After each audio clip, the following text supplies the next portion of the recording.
Dead by Daylight was released in 2016 and the game has aged half a decade until now, and I think by this time people can categorize this game as an old game. So if you're indecisive about buying this game in 2022, then hopefully after watching this video you'll get a clear idea of how the game is and if it's still worth it. Although the game has been subcategorized as horror, it doesn't really feel like that of a horror game, as I have played Resident Evil and Outlast, which are far better in this genre. But without any doubt I can say that it's a survival game. It's a 4v1 game where a killer has to find and kill 4 people to win.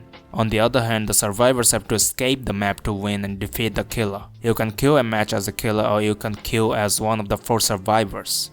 The killer's ultimate goal is to kill the survivors. At the beginning of the match, the survivors and the killer is spawned at the map. As the killer you get first person perspective and as the survivor you get third person perspective. And the third person perspective is actually more useful as you can move your camera more freely than limited first person camera. And I think that leaves the killer slightly underpowered. I mean, first of all, one killer has to get 4 survivors and hitting them twice will put them on the ground as they bleed. Then after one is down, the killer has to pick the survivor up. The survivor can then wiggle to escape if they are not hooked. Killer also has to look for other survivors who can save the hooked player. Killer can damage the generator that can deteriorate it. After hitting a player once, you get delay and yada yadas. The survivors have to repair the generators in order to escape, as after repairing they can open the door to flee away. They can unhook other players and heal them to keep them alive, but mostly they just pussyfoot their way around so the killer don't see them. Hiding in lockers and crouching are some highly viable methods too. I think it's more of a mind game than tactics. When a killer is chasing you and you're the survivor, you can drop pellets to stop the killer and go around. The way you move or the killer moves is just pure mind game. Survivors and killers have different character with different perks. They also have difficulties written under them. Reminds me of Rainbow Six Siege operators. I think the skill cap depends on how much you can get a grip on the different characters of each side.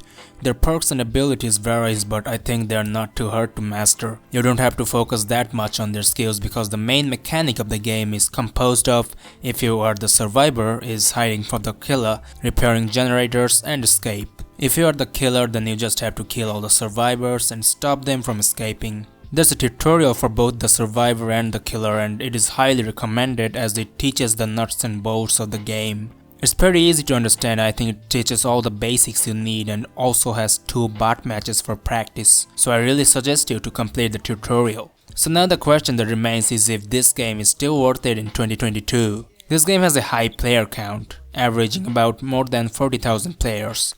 A match is played between only 5 players, so getting matches do not take much time. The gameplay gets a 4 out of 5 from me because of how the mechanics are represented in this game. I found the gameplay pretty appealing and enjoyable for the most part. On the downside, the graphics feels kinda old gen right now. It has a gets the job done kinda appearance right now, which is okay. I'm not really complaining about it. So I think in 2022, Dead by Daylight is somewhat worth the $10 and obviously worth it right now because of Steam Winter Sale, which is offering 50% discount. But Dead by Daylight keeps getting discounts from time to time. I've seen it on the store with a discount often. So I suggest you buy this game when it's on sale. Anyways, I hope this video helped and gave you a better idea about the game. Now the decision is yours.